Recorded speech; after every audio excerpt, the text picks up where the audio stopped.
When we developed He-Man, I had no idea that it was going to be what it turned out to be. I mean, you can't plan hits. I mean, that's the wonderful part of showbiz. I mean, if they're worthwhile, they'll work somehow. I just knew it was a way to keep a lot of people working for at least a year. And when the thing went, and when we saw the letters that started coming in, it was extraordinary. I mean, it was just really a phenomenon. It was probably the first show that was that successful in the history of animation.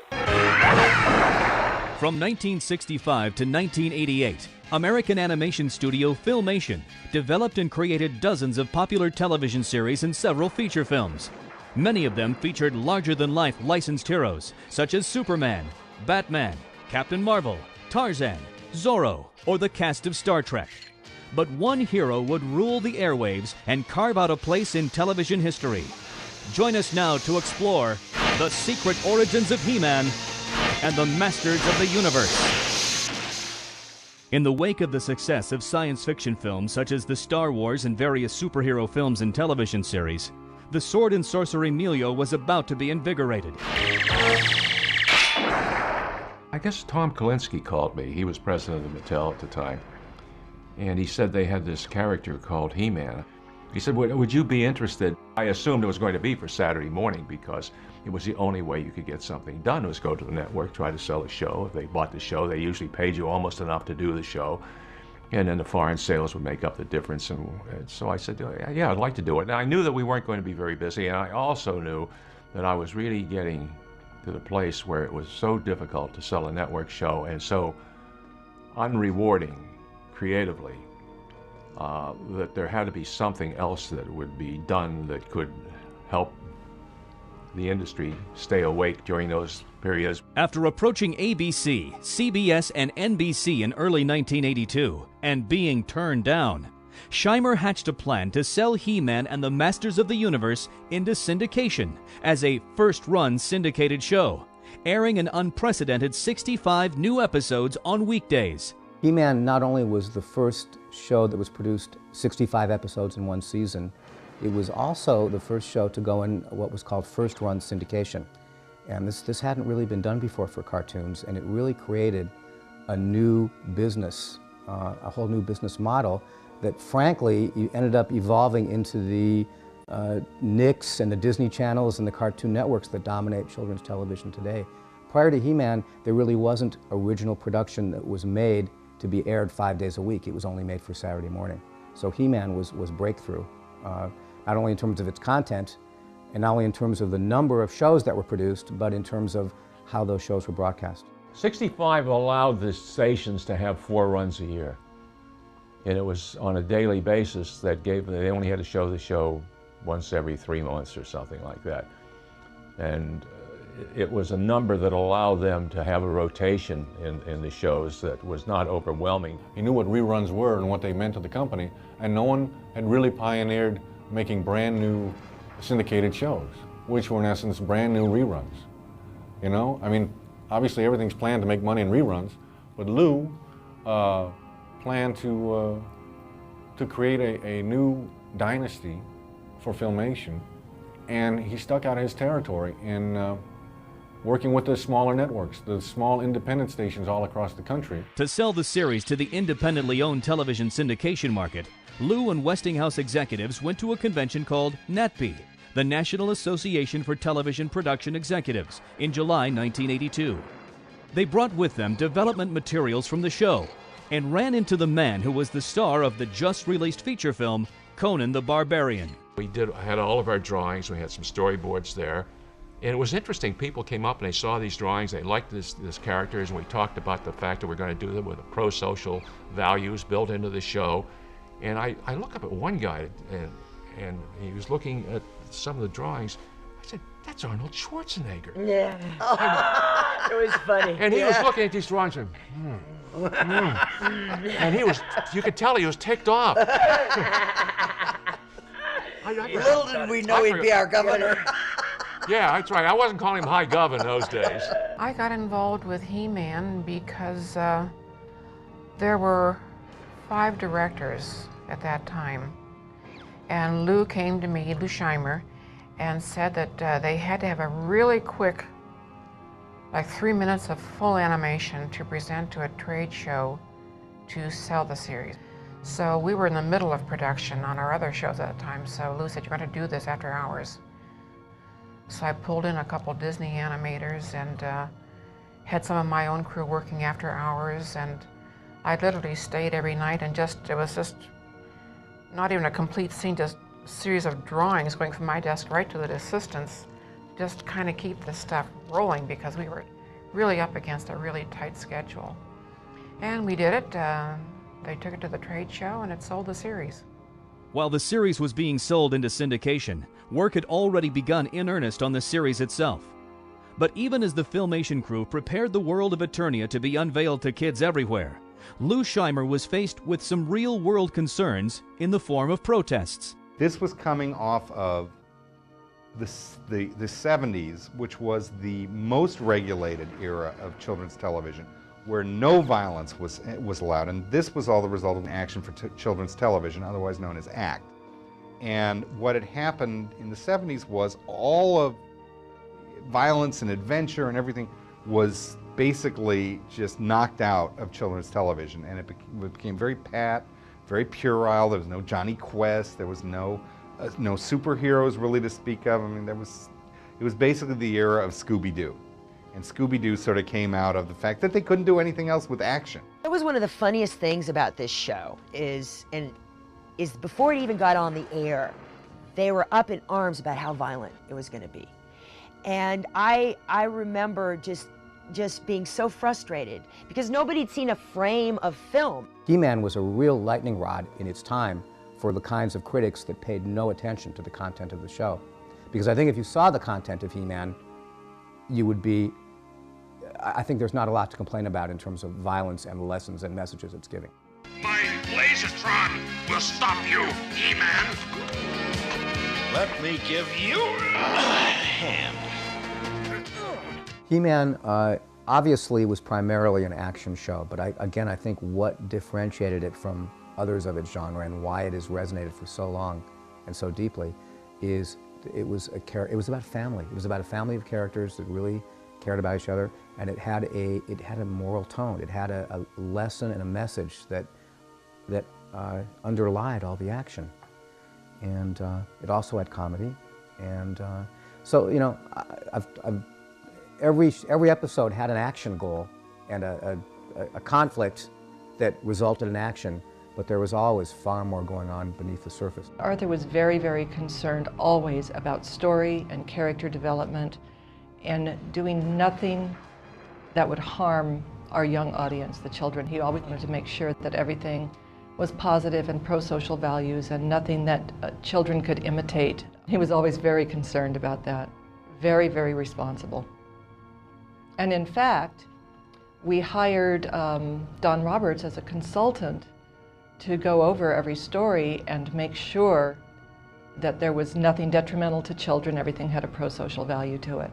I got premises and scripts from writers, and my job was to say, is there a concept in here that can be highlighted, emphasized, reshaped to teach children some kind of a pro-social message, some kind of element of character, some kind of element of behavior, something that we want our kids to know. And so my task was saying, here's the characters, they're a given. Here's the world, that's a given. Now it's the story, and how can I work with the story to emphasize the kinds of things that I would hope kids would learn. The approach I wanted to take with that program was that whatever the lesson was about is what the show should be about. Politics and the economic recession played a role in the development of He-Man, as the Federal Communications Commission made some major changes in policy. The United States was going through everything to try to increase, to get out of the recession. We had oil problems in those days, worse than we had now. And of course, this was one way to help stimulate the economy.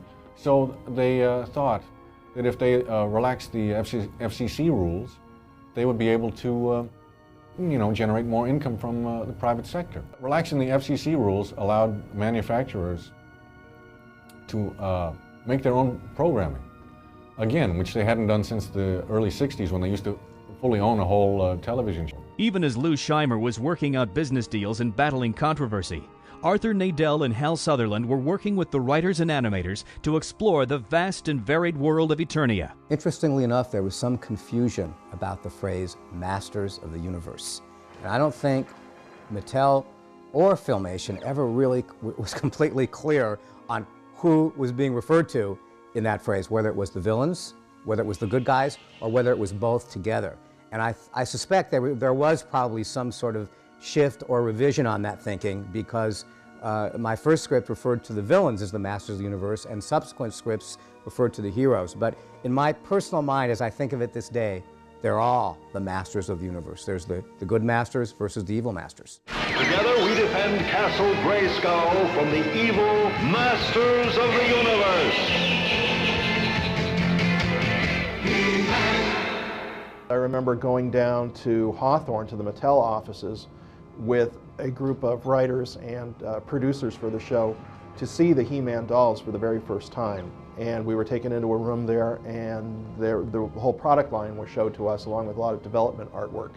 And it looked very interesting. It looked like Buck Rogers, like Flash Gordon, a little bit of Star Wars, like a big amalgam of a lot of the fantasy movies of the day. Everything from a little bit of the Sinbad movies by Harryhausen right up to Battlestar Galactica and things like that. Spacemen, monsters, wizards, the whole thing. At the time that I wrote the pilot script, I believe we knew that the show was going forward. I think we knew it was a Go production, and we would have started to schedule how we were going to produce our scripts in a fashion that would allow us to produce 65 episodes in one season, which hadn't been done up until then. And I think the plan was to use a lot of freelance writers. We had a staff, and we did indeed expand the staff as we started He-Man, and hired other writers who were not there at the beginning. So it was a combination of using staff writers and a lot of freelance writers. I think He-Man probably used more freelance writers than any previous Filmation show, certainly more so than any of the shows that I'd been involved with previously. I first learned about He-Man when Arthur Nadell called me in to talk about it. He was going to be the producer and the story editor, and he said, we have a new show coming up. It's something that really hasn't been done before. Are you interested in writing episodes about? I said, what, they're just going to be like, what, long commercials? No, we'll have real stories. Frankly, from a little girl on, I always loved superheroes. You know, Superman was my hero. And the next thing I knew, I was in a meeting. And there were about 10 of us around the table, and they were explaining what the concept was. I was the only woman in the room, and I understand I was the only woman writing these at all. But that was not an unusual situation back then. That was really how it went. And I enjoyed action adventures. I remember hearing that Filmation was working on this project with Mattel Toys, and that is based on some toy characters, some action figures they had. When I heard about it, I went looking, found DC comic adaptation or early story, I think a couple of issues. Saw what the characters looked like. I looked in the toy store, saw what the characters looked like, and said, oh, this could be interesting. This could be really fun. The thing that was really exciting to me was that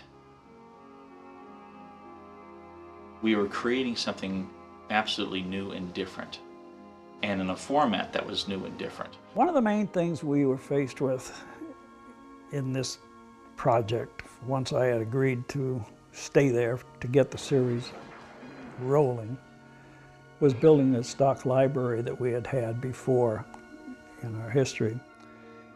In order to do that, we had been over to Mattel, and they had introduced us to some typical models in makeup that they were going to tour around the country to promote the toys. And of course we couldn't use those. I went with an assistant from one gymnasium to another trying to find bodybuilders, both male and female, that would sort of fit the bill of He-Man. And we interviewed them, we tested them for agility, for jumping and rolling and twisting so that they weren't just totally muscle bound. and we shot an extensive library. We did a storyboard on it first of the shots that we wanted, and we filmed this library about each character. And from there, we went ahead and had our layout artists and character design artists follow Mattel's designs. And then we started introducing the action, the talking pieces, and with He-Man there was a lot more action because of the situation, his character. That took a while, and we only had a few artists, as I said before, that were capable of drawing those figures. But once it was completed, it was a tremendous asset. I was calling every studio in town, and I wanted to get onto a series, and the He-Man series was gearing up. They needed a lot of people. I just called up, and they said, "Come on down, take a test," and that's how my He-Man story began. Keep your fangs to yourself, Beastman. My feeling about the show was that it was great because there were 65 episodes, which meant we'd be working for probably a year. And I remember that being the promise at the beginning was, well, you're going to get a year's worth of work out of this. So, so I was very happy about that. And then it was kind of fun to see, that we were going to be doing, an action-adventure show. I thought that was kind of cool, and sort of drawing these comic book-looking characters, belting it out and doing cool, super things. The development of characters, stories, and the animation process itself will be explored in future documentaries. But as faithful fans know, after its September 1983 debut, He-Man became one of television's most popular animated series ever. We did the shows, and they were syndicated, and the shows went through the roof. The networks then really got mad at me because I almost blew ABC out of the water for Saturday morning because we did so well that they didn't do it, and we started running some of the shows on Saturday morning. They got ticked at me. Now the networks wouldn't talk to me anymore. I don't think any of us had any idea at all how huge this was going to be. I mean, maybe Lou did, but I don't know how we could have. It hadn't been done before. There had never been a show where the toys and the show came out simultaneously. There'd never been a show where there'd been 65 episodes done at once and where they were going to be broadcast daily. There had never been a huge, sort of culturally transcendent phenomenon such as He-Man. So I think this took us all by complete surprise. You know, the legacy that Filmation has to me, and it's really strange, and I didn't really discover this. Now, mind you, I'm 73 years old, and we were on a cruise, and for some reason, on the cruise, we had a butler, So the butler says to me, and I said, my husband did Fat Albert. Oh, the guy was a black kid. And I said, my husband did Fat Albert. Oh, he did Fat Albert. This butler told all the other butlers and all of a sudden, we were celebrities on that cruise. It was not a celebrity cruise, though. No, it wasn't. And I said to Lou, all these years, I let all these years go by. Well, I could have been a contender. And you know what? Now I stop people on the street. Yeah, sure. He did He-Man. Oh, yeah, he did He-Man. Yeah. He realized the power of knowing that there are people out there who saw these things and appreciated them, whose lives had been somehow changed by them. And we used to, I mean, to me, the real satisfaction is knowing that the people who worked with us and the people who saw the shows both were better off, hopefully, as a result of having existed. I mean, we were around. You're just one of the better guys. I'm not as altruistic as he is. I like the purse. I like the purse. Say good night, Jay. Good night, Jay.